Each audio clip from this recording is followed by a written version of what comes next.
You are born into hunger, not the fleeting kind, not the dull ache between meals, not even the sharp pang that comes and goes with the hours, but into a world where hunger is the constant rhythm beneath everything, the drumbeat that never stops, the truth that shapes every choice, where every dawn means search, every step means gamble, every season means risk and uncertainty. The grasslands stretch endlessly around you, golden and windswept, reaching toward horizons you will never fully know. The herds move like clouds across that vastness. Here one day, gone the next, their patterns ancient but never guaranteed. You follow them. You have always followed them. Your feet know no home, only paths worn smooth by necessity and repetition. Your hands know only what can be gathered today, hunted before nightfall, scavenged from what others have left behind. And your belly knows only the eternal dance between feast and famine, between the euphoria of abundance and the gnawing emptiness of want. This is your inheritance. Movement, uncertainty, the constant whisper that tomorrow may bring nothing at all, that the next valley might be barren, the next water source dry, the next hunt unsuccessful. You carry this knowledge in your bones, passed down through countless generations who walked these same paths, who searched these same skies for rain, who read these same animal tracks in dust and mud. The world you inhabit is not cruel by intention. It does not hate you. It does not love you. It simply is. Vast, indifferent, abundant in one moment, barren in the next, generous one season, merciless another. You have learned its patterns, yes, through painful trial and devastating error. When the rains come and transform the earth, when the herds migrate along their ancient corridors, when certain roots push through soil, their tops barely visible but their promise underground, when birds nest in the cliffs and fish spawn in the shallow waters, you have learned to read the earth like a story written in the language of seasons, in the vocabulary of survival. But you cannot control it. You can only chase it, follow it, endure it, hope desperately that it gives before it takes. And so you walk. Your people have always walked, following game across endless plains, following water through desert valleys, following the invisible threads of survival that pull you across continents you will never fully map or comprehend. Your life is measured not in years accumulated but in distances traveled, not in possessions owned but in knowledge carried in your head and your legs. The band you travel with is small, intimate, everyone known, everyone necessary. The children learn by watching, by doing, by surviving or not surviving. The elders carry memories of distant places, of patterns that repeat across decades, of wisdom hard-won through loss. The hunters move with practiced grace, reading wind and shadow. The gatherers know which plants nourish and which poison, which bark soothes fever and which root staves off hunger for a few more hours. You sleep under stars or in temporary shelters, always ready to move, always listening for danger.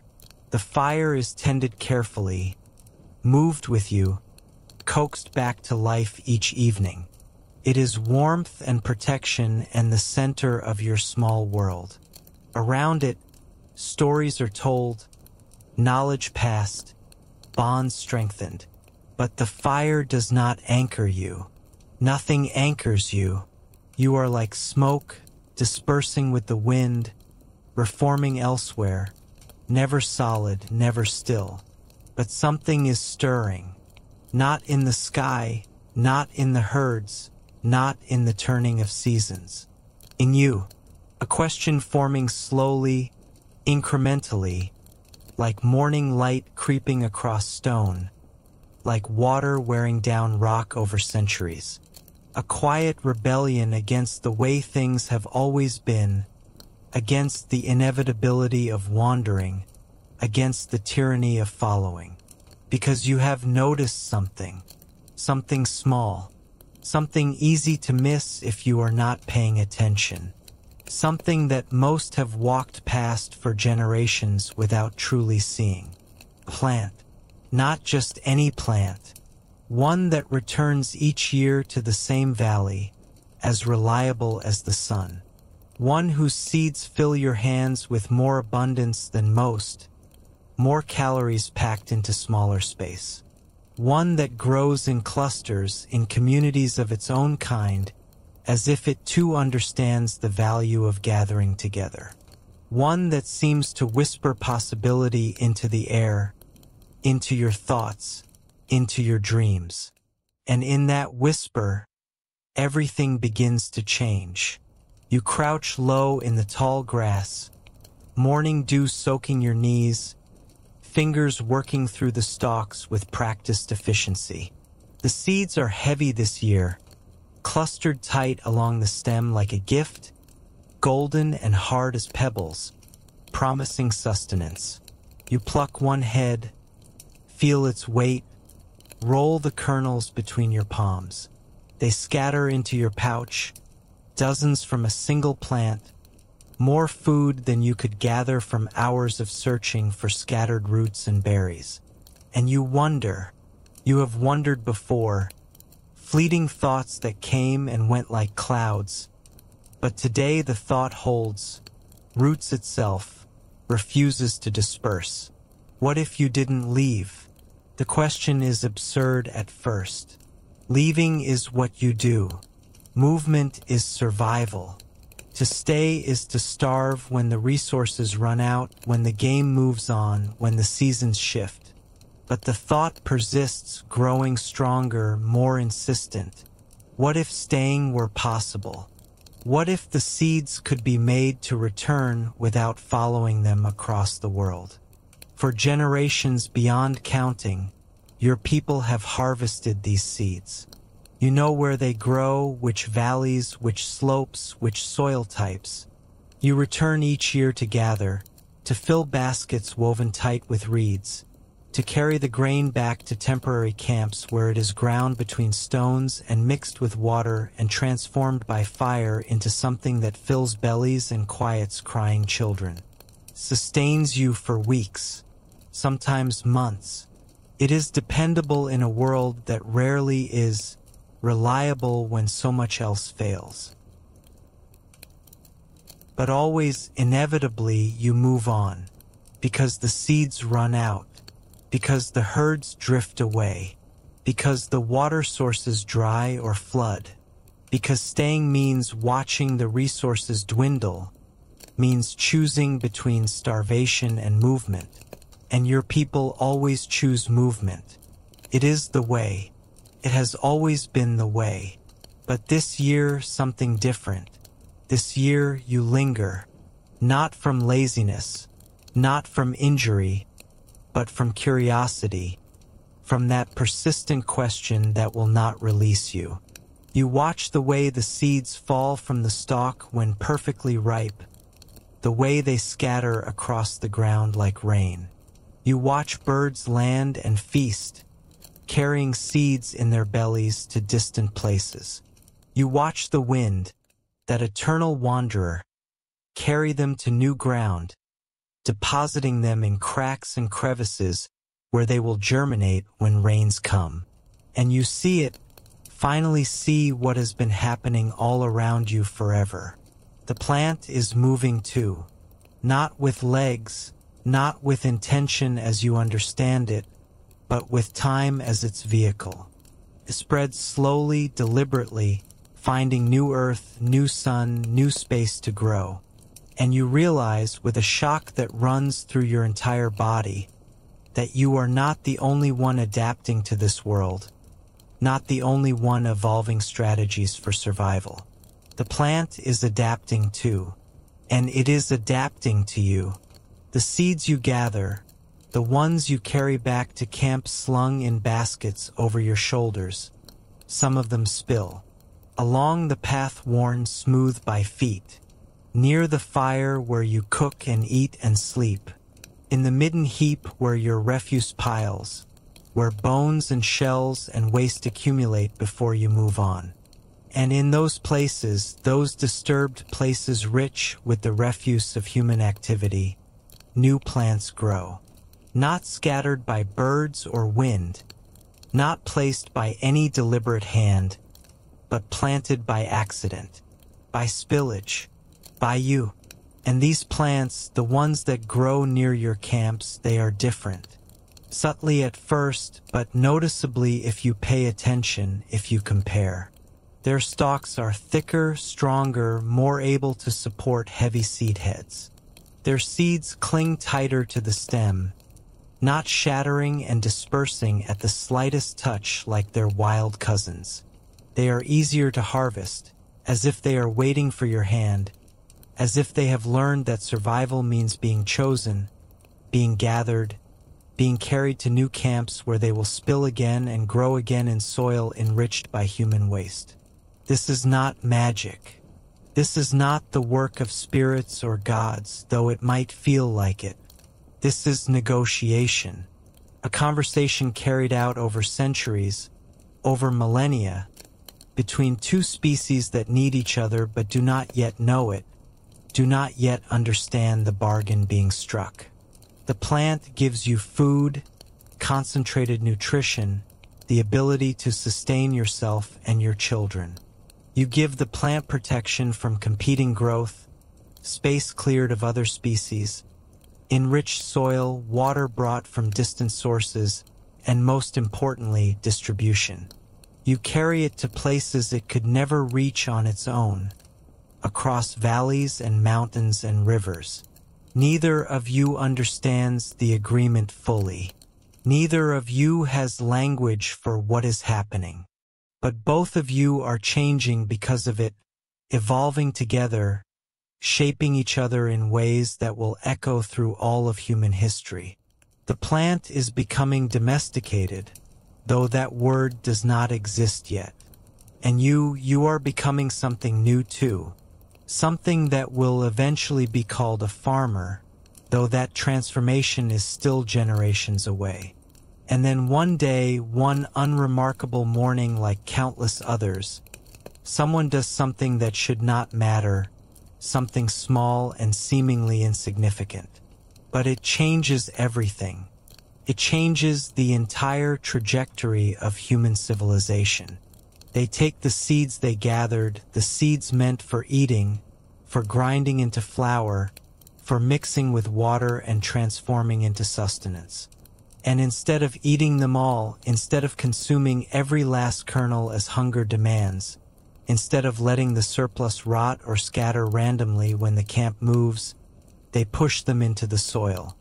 On purpose, deliberately, with intention, not scattered carelessly like spillage, but placed, arranged, in a patch of ground cleared of other growth, scraped clean with a digging stick, softened by breaking up the hard-packed earth, near water where you camp to drink.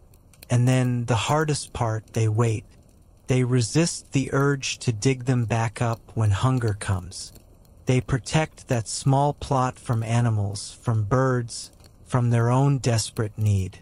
Feels strange at first, wasteful, even almost criminal, to bury food when hunger is always lurking, always near, always ready to return. To place something edible into the earth and simply leave it there, trusting that something better will emerge, requires a leap of faith that goes against every instinct honed by 10,000 generations of hand-to-mouth existence. But the idea, once planted in the mind, grows like the seed itself, persistent, demanding attention, refusing to be ignored. What if next season we didn't have to search? What if the grain came to us instead of us going to it? What if we could make it grow where we want it, when we want it, in quantities we can predict and plan around? Weeks pass. Long weeks filled with doubt and second-guessing, with hunger that makes you regret the buried seeds, with the temptation to dig them up and eat them after all. But then, a miracle, a green shoot pushing through soil, then another, then another, then a whole field of them, small and fragile but undeniably there, undeniably real. And when harvest comes many months later, when the seeds have grown and ripened and matured under your watchful protection, there is more than you planted. Far more. One seed has become 10. 10 have become 100. The mathematics of cultivation are born, the miraculous multiplication that will feed civilizations.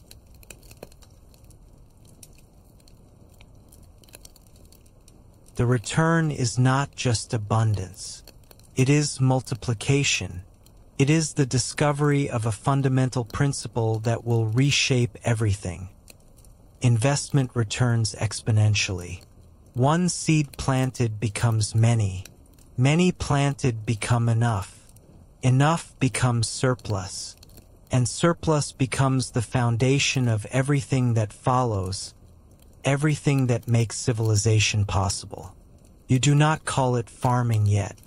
You do not have a word for what this is, for what you have discovered. Language has not caught up to practice. But you know, bone deep, what it means. Control. Not over the herds that wander.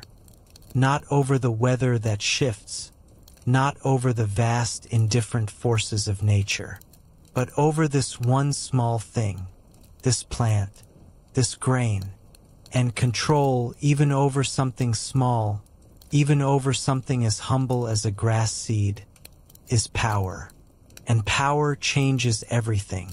So you plant again, more deliberately this time, with more thought, more planning. You choose the best seeds, the largest ones, the ones that didn't shatter and fall when touched, the ones that clung to the stem and waited for your hand. You clear more ground, cutting and burning competing vegetation, turning soil with digging sticks, creating space for your chosen plant. You watch the soil carefully now, learning which patches drain too fast and leave the seeds dry, which hold too much water and rot them, which have the right balance. You begin to shape the land, not just read it passively. You dig channels to guide rain to where you want it. You pull weeds that compete with your grain. You guard the field vigilantly from animals, from birds, from your own hunger during the lean months before harvest. Because now you are not just gathering what nature provides. You are investing. You are planning. You are controlling. And investment changes how you see time itself. The hunter lives in the now, in the immediate present. The meal today, the shelter tonight, the danger this moment. Everything is immediate, urgent, demanding response. But the farmer lives in months, in seasons, in cycles. You plant in spring with wet hands in cool soil, knowing you will not eat the harvest until autumn. You save seed knowing it is not food today but possibility tomorrow, potential incarnate. You defer gratification on a scale previously unimaginable. You plan beyond the next meal, beyond the next day, beyond even the next moon. You gamble not on a single hunt, on individual skill and luck, but on the turning of the earth itself, on the reliability of seasons, on patterns vast and ancient. And this requires something new, something that nomadic life never demanded in quite this way. Patience. Real patience, the kind that endures months of waiting, of watching, of hoping. Discipline. The discipline to not eat the seed corn no matter how hungry you get. To save for planting what your stomach screams to consume. Faith. Faith that the rains will come, that the seeds will sprout, that your investment will return, that the future will arrive and bring abundance with it. But it also requires something else, something harder, more consequential, more world-changing than anything you have done before. You must stay, because a field cannot be tended from a distance, cannot be visited occasionally, cannot be carried with you on your wanderings. It roots you as surely as it roots itself in the soil. And so, slowly, reluctantly, against every instinct bred into you by countless generations, you stop moving. The eternal walking ceases. The great migration pauses. The ancient pattern breaks. The camp that was always temporary becomes a place you return to, season after season, year after year. The shelters that were light and simple and easy to abandon become stronger, larger, more permanent. You invest in them now because you will see them again, because you will use them next year and the year after. You dig storage pits deep into the earth, line them with stones and clay, create places to keep grain dry through the wet season. You build drying racks that will stand for years. You carve out space not just for immediate survival, but for surplus, for accumulation, for tomorrow and next month and next year. And surplus, that word that would have meant nothing to your nomadic ancestors, surplus is the beginning of everything that comes next. Everything that makes civilization possible traces back to this moment, to this excess, to having more than you need right now. The first year, you grow enough to eat through winter. The second, enough to save some for lean times. The third, enough to share with others, to trade, to give away. And sharing creates bonds stronger than blood, ties more permanent than kinship. The family across the valley, they have grain when you have none. You trade, not just goods, but security, not just seeds, but trust, not just food, but relationship. You trade labor, you trade knowledge, you trade the promise of future reciprocity. And slowly, almost imperceptibly, your small camp becomes a village.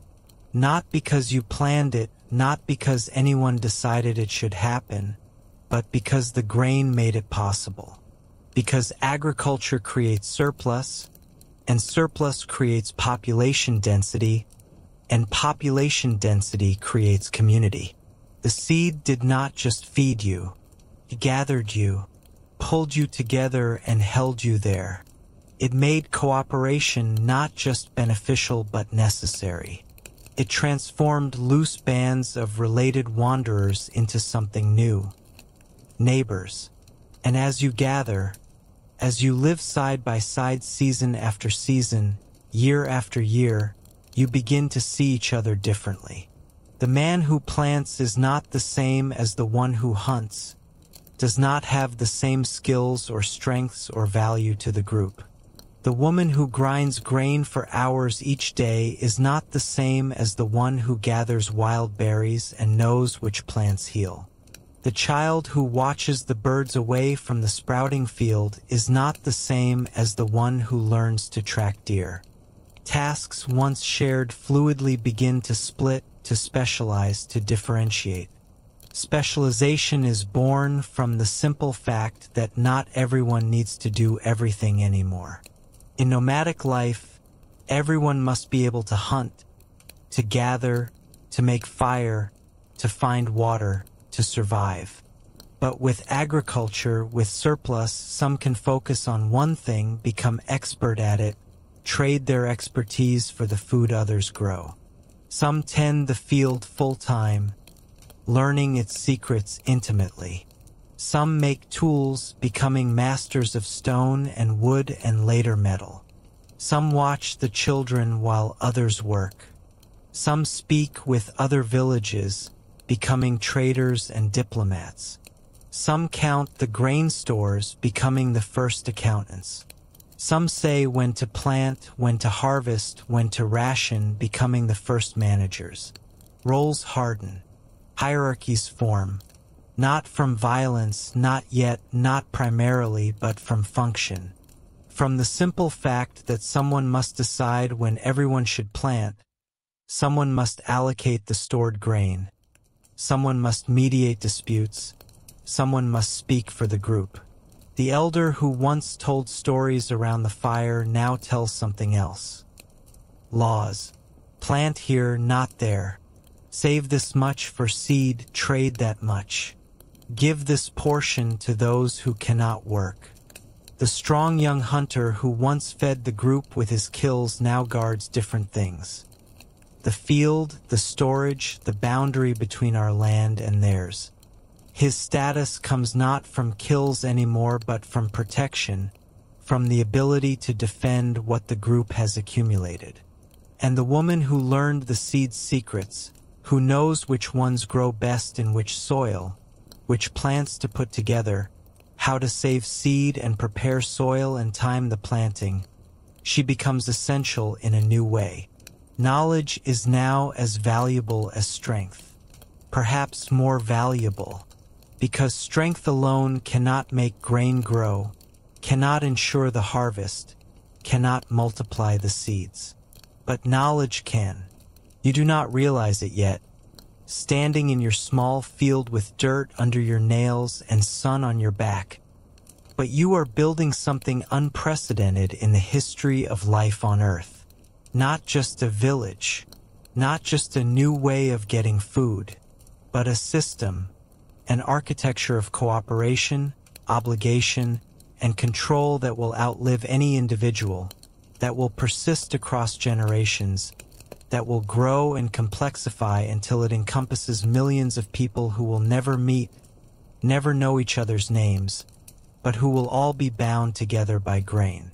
You are creating society, real society, not just a band of relatives. And society has rules, structures, hierarchies, specializations, and dependencies that nomadic life never required. But society has a cost, and the cost becomes visible in the grain itself. The seeds you planted, the ones you saved, the ones you chose deliberately for their size and ease of harvest, they are no longer wild. With each generation of selection, with each planting of the best and biggest, with each harvest of the seeds that cling tightest to the stem, you are changing them, transforming them. The plants growing in your field are not the same species anymore, not really. They are domesticated, dependent. They do not scatter their seeds in the wind like their wild ancestors. They do not survive without you clearing competing growth, without you bringing water in dry times, without you protecting them from grazers and birds. You have changed them fundamentally, shaped them to your needs, made them yours. They are now as dependent on you as you are becoming on them. And in doing so, in reshaping them to serve you, you have become theirs. Because now you cannot leave. The field needs constant tending. The grain needs processing. The stores need guarding. You are no longer a wanderer free to follow game and opportunity. You are a keeper, bound to place, rooted, and the seed has made you so. The seasons blur together now in a way they never did before. One harvest flows into the next planting, each year building on the last.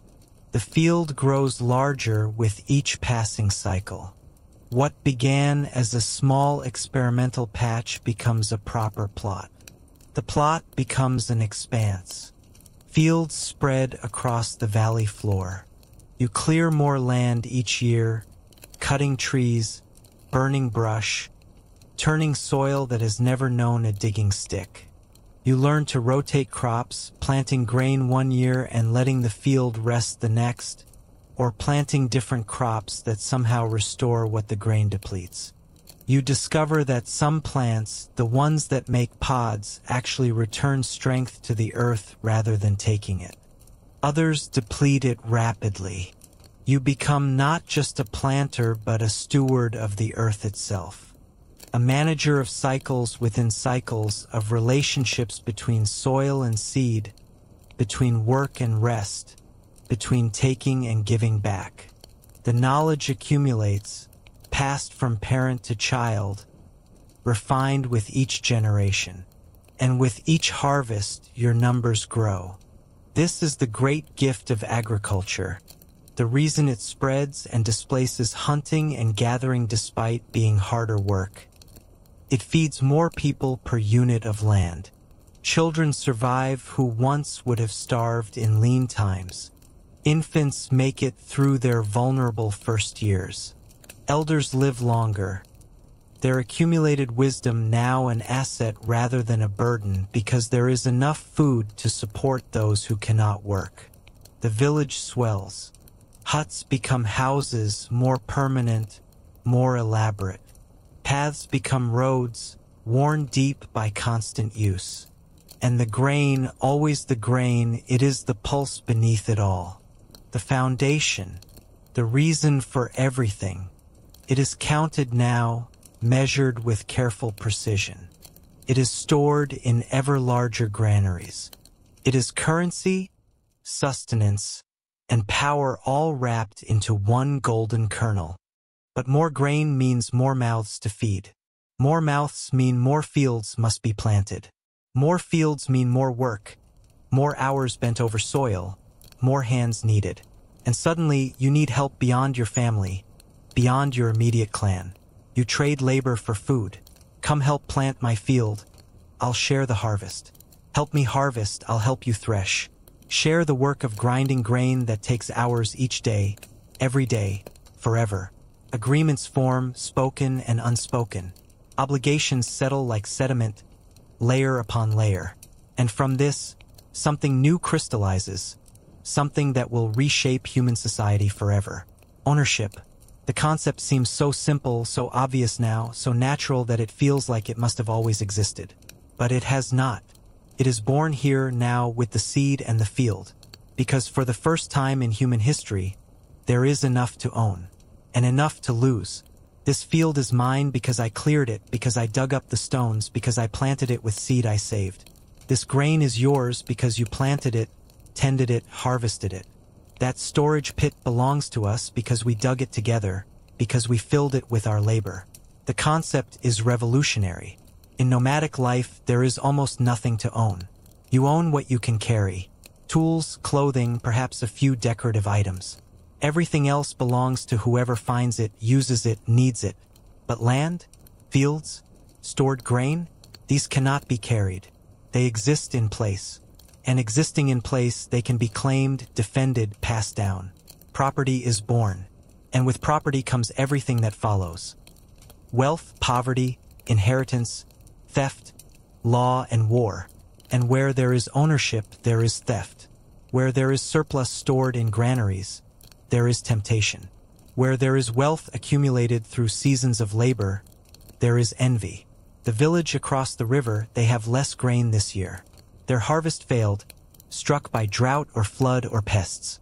They come asking for help, for charity, for sharing. You share at first. Of course you share. That is the old way, the nomadic way. Those with plenty give to those without. But they return, and again. And their asking becomes expectation, becomes demand, becomes pressure. And one night they do not ask at all. They take. You wake to fire, to shouts echoing through darkness, to the sickening realization that everything you have built, every seed saved through hungry months, every season endured, can be destroyed in a single night of violence. Your storage pit is torn open. Your grain, months of work, is being carried away. You try to stop them and someone strikes you. Blood and chaos and the collapse of the naive belief that sharing would be enough, that goodwill would prevail. And so you learn. You build walls. Not high, not yet, not the massive fortifications that will come later. Just enough to slow intruders, to provide warning, to make theft harder. You post guards through the night. You make weapons, and the weapons are different now. Not for hunting, not designed to bring down animals, but for defense against humans. The spear that once targeted deer now points at a human chest. The club that once dispatched wounded game now threatens human skulls. And you understand something that turns your stomach, that horrifies and changes you. The seed that fed you has also armed you. Agriculture has created wealth, and wealth requires defense, and defense requires violence.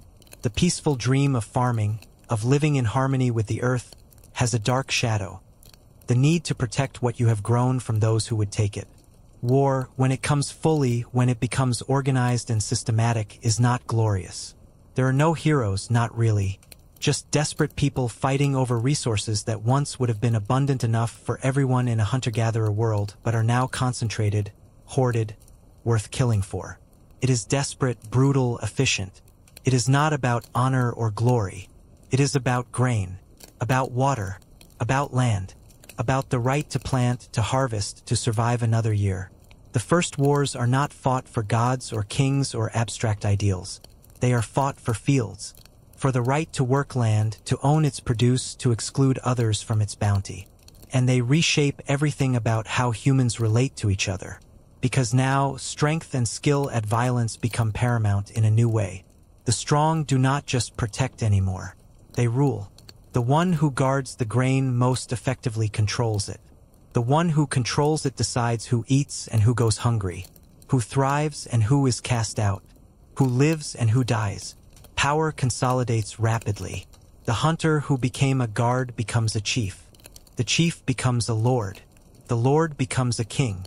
And the king looks at the fields stretching to the horizon, at the granaries bursting with grain, at the people bent over their work, and realizes something intoxicating, something corrupting, something that will echo through all of human history. This is mine, all of it. And you who tend it, you are mine too. Slavery is born not from cruelty alone, though cruelty is part of it. It is born from logic, from the cold arithmetic of agriculture and power. One person can only tend so much land, harvest so much grain, produce so much surplus.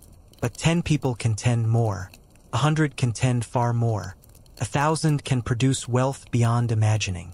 And if you can control those people, force them to work, keep the harvest for yourself while giving them only enough to survive and reproduce, then you are no longer just surviving. You are not just comfortable. You are accumulating wealth. You are building power. You are creating an empire. And empires need order, need structure, need systems. They need someone to say authoritatively, "This is how we divide the land. This is how we count the grain. This is how we punish theft and settle disputes. This is how we organize planting and harvest. This is who owns what." They need law, not the soft customs of a nomadic band where everyone knows everyone and reputation matters more than rules. But hard law, written down when writing is invented, carved into stone monuments, enforced with violence when necessary. You carve them into stone pillars, press them into clay tablets, commit them to the memory of every child born under your rule. And the law always protects the same thing: property, the field, the grain, the seed. The law exists primarily to maintain the system that allows some to accumulate while others labor. But law alone is not enough to maintain such an unnatural hierarchy, such a division between those who own and those who work. People must believe. They must accept that this is right, that this is natural, that the king deserves his palace built from the labor of thousands, that the priests deserve their share of every harvest, that inequality is somehow just. And so religion deepens and transforms. The spirits of the wild, once honored with quiet gratitude by nomadic peoples, become gods with names, with personalities, with demands, with temples built from grain surplus, with priests who do not plant but who eat very well. And the priests stand beside the granary, strategically placed. They bless the harvest, making it sacred. They say the gods are pleased with the current order, that the hierarchy is divinely ordained. They take their share of the grain, a substantial share. And in return, they tell the people that this order, this hierarchy, this suffering and inequality, it is divine will. It is sacred. It is the way things must be. To rebel is to offend the gods themselves. You are building civilization, and civilization is beautiful and terrible in equal measure, a monument to human ingenuity and human cruelty intertwined inseparably. It is beautiful. Irrigation canals that bring water to the desert and make it bloom. Granaries that store enough grain to survive 7 lean years. Mathematics born from the need to calculate fields and predict harvests. Astronomy developed to determine planting times. Writing invented to record who owns what, who owes whom, how much grain is stored. It is art and music and literature, all made possible because not everyone must spend every waking hour securing food. Because surplus allows some to think, to create, to dream, to push the boundaries of what humans can understand and express. But it is also terrible, oppression systemic and crushing. The child born into poverty who will die in poverty, who will never taste the grain they harvest, whose life is bent over the field from dawn to dusk. The woman grinding flour until her hands bleed, her back breaks, her youth is stolen, while others feast on bread she will never eat. The soldier dying to protect a field he does not own, grain he will never taste, a system that exploits him. The slave, broken by labor, worked to death so that another might build monuments to their own glory, so that a king might have a palace, so that a priest might grow fat. The seed changed everything. It made abundance possible. And abundance made possible both the highest and lowest expressions of what it means to be human. It gave birth to cities where millions live in close proximity, to kingdoms spanning vast territories, to empires that rule continents. It gave birth to philosophy, science, law, art, all the things we treasure about civilization. But it also gave birth to inequality on a scale unimaginable in nomadic societies, to war over resources, to systems of control and exploitation that would chain billions of people across thousands of years. And still you plant, because you must, because the seed, once sown, cannot be unsown.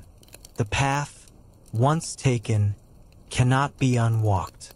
The transformation, once begun, cannot be reversed. You are no longer the wanderer who followed the herds across open grasslands, free and hungry. You are the farmer, the citizen, the subject. You are rooted, and the roots go deep, deeper than you can imagine, deeper than you can ever dig up. The village becomes a town through sheer accumulation of people and structures. The town becomes a city through concentration of power and resources.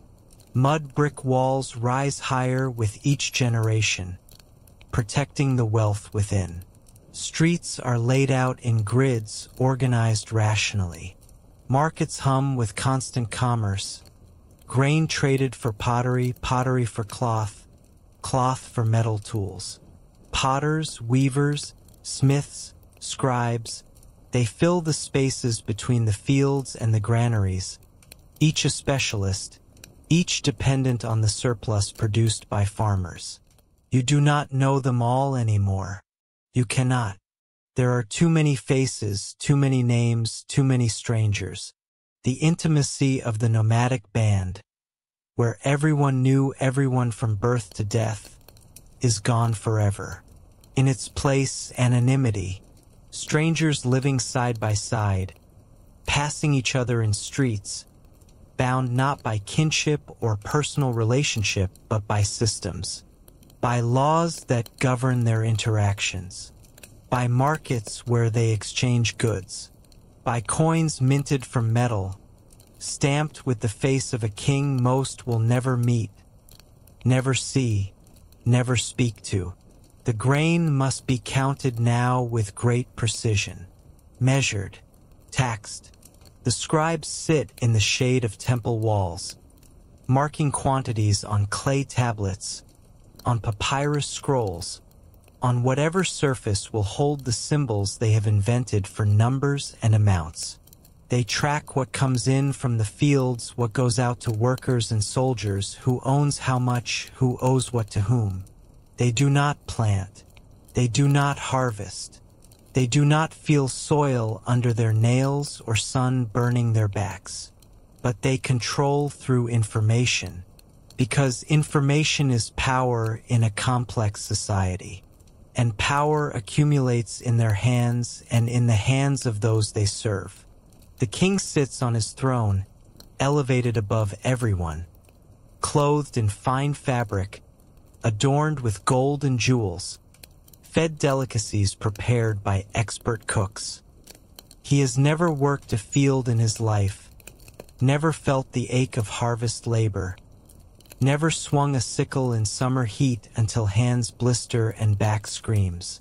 But he commands the harvest. He lives in a palace built from the surplus of 1,000 fields, fed by the labor of tens of thousands of hands he will never see. And he is worshipped, not merely respected or obeyed, but worshipped, not as a man, but as a god-king, as the one who maintains cosmic order, who ensures the floods come when they should, the rains fall in their season, the harvests swell in the granaries. And you believe it. You must, because without the belief, the entire system collapses. Without the mythology that holds it together, people might realize that the king is just a man, that the priests are just people, that the system serves primarily those at the top. And with that realization could come revolution. So you believe, or you pretend to believe, or you simply do not question because questioning is dangerous. But the system is fragile despite its appearance of permanence. More fragile than the mud brick walls, more fragile than the king's authority. A drought that lasts too long, a flood that destroys the fields, a plague of locusts that devours the grain, and the granaries empty faster than anyone planned. And when they empty, the people starve. And when they starve, when hunger drives them beyond fear, they remember certain truths. They are many and the king is one. The walls can be climbed. The granaries can be stormed. The palace can be burned. Revolution is always simmering just beneath the surface of every agricultural civilization, held in check only by the promise of the next harvest, the hope that things will improve, the fear of making things worse. And so the king must deliver. He cannot simply take and feast and ignore the people. He must build infrastructure, canals that bring water from distant rivers, aqueducts that supply cities, roads that connect regions and facilitate trade. He must organize labor on massive scales, command armies to defend the borders, forge alliances with other kingdoms. He must perform miracles, or at least make it seem so. He must ensure the grain flows. And if he fails, if another strong leader does not quickly take his place, the system fractures. Civil war, collapse, the cycle continues. Because the seed demands it. The grain must flow. The people must be fed. And someone always must control the flow. Trade routes stretch across deserts like veins, over mountains like arteries, across seas on ships laden with precious cargo. The grain that once fed a single village now feeds empires spanning continents. Ships laden with wheat cross the Mediterranean, their holds packed with the surplus of Egyptian fields.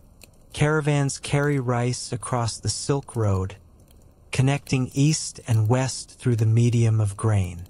The seed has become a commodity, a tool of diplomacy, a weapon of war more powerful than any sword. To control the grain is to control nations, to command the loyalty of millions, to determine which cities thrive and which starve. Rome feeds its legions on Egyptian wheat, the breadbasket of the empire keeping the machine of conquest running. China unites under millet and rice, the surplus allowing emperors to build walls and armies and bureaucracies of staggering complexity.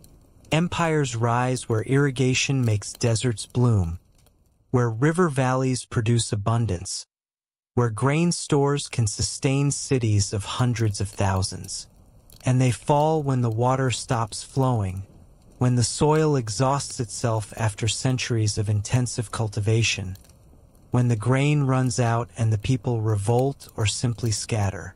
But even as empires crumble, even as cities are abandoned and dynasties end, the seed endures. It adapts, hybridizes, spreads to new lands. It is more resilient than any empire, more enduring than any king. New varieties are born through patient selection over generations. Some thrive in cold northern climates where the original grain would never survive. Others resist heat, grow in dry conditions, tolerate poor soil. Some resist pests better, others yield more per plant. Farmers over centuries, over millennia, shape the seed as surely as they shape the land it grows in. Selection, breeding, trial, and error repeated endlessly. They do not understand genetics, not yet, do not know about genes and chromosomes and heredity in any scientific sense. But they see the results clearly. Plant seeds from the best plants, save seeds from the highest yielding varieties, and gradually, incrementally, the grain improves, becomes more suited to your climate, your soil, your needs, and the seed responds. It evolves with you, shaped by your choices, becoming what you need it to be. It becomes wheat in one land, rice in another, maize in a third, barley in cold climates, millet in dry ones, sorghum where nothing else will grow. It becomes the foundation of every civilization that rises from the dust. Every culture, every nation, every people who settle and farm and build. And it is always the same story, the same pattern repeating across continents and centuries. Gather the seed, plant it deliberately, tend it through the growing season, harvest it when ripe, store it carefully, control who has access, build upon the surplus, and repeat, generation after generation, century after century, the cycle turning like a wheel that drives all of human history forward. You are living in that story now. Every loaf of bread you eat, every bowl of rice, every tortilla, every grain of wheat in your morning cereal, it carries the weight of this entire history. It is the culmination of 10,000 years of cultivation, of patient selection, of human and plant evolving together in an intimate partnership neither fully controls. You do not see the fields anymore, not most of you. You do not know the work, the reality of it. The planting in spring mud, the weeding under summer sun, the harvest that leaves every muscle screaming. It is invisible to you, mechanized, distant, done by others in places you will never visit. But it is still there, still happening, still feeding you, still shaping you in ways you do not realize, and still changing, because the seed is not finished with you, nor you with it. The partnership continues, evolves, intensifies. Genetic modification, the ability to alter the seed directly rather than waiting generations for selection. Industrial agriculture, monocultures stretching to the horizon as far as the eye can see, single crops covering areas larger than ancient kingdoms. Yields that would make your ancestors weep with disbelief, amounts of grain produced per acre that would seem like magic or divine intervention. Enough to feed billions, to make hunger theoretically unnecessary, and consequences they could never imagine. Soil depletion on massive scales, the living earth turned to dust. Pesticide runoff poisoning water systems. The extinction of wild varieties, of genetic diversity that took millennia to develop. A food system so complex, so globalized, so interconnected that a drought in one country means hunger in another half a world away. Supply chains so fragile that one disruption cascades through the entire system. The seed has made you powerful beyond the dreams of ancient kings. But it has also made you vulnerable, dependent, fragile in ways nomadic peoples never were. The ancient bargain still holds, unchanged in its fundamentals. You shape the seed through selection and breeding and now genetic engineering. The seed shapes you through the necessity of staying, of building, of creating the complex systems needed to manage agriculture at scale. You are no longer nomads, no longer free to wander where you will, to follow opportunity and abundance.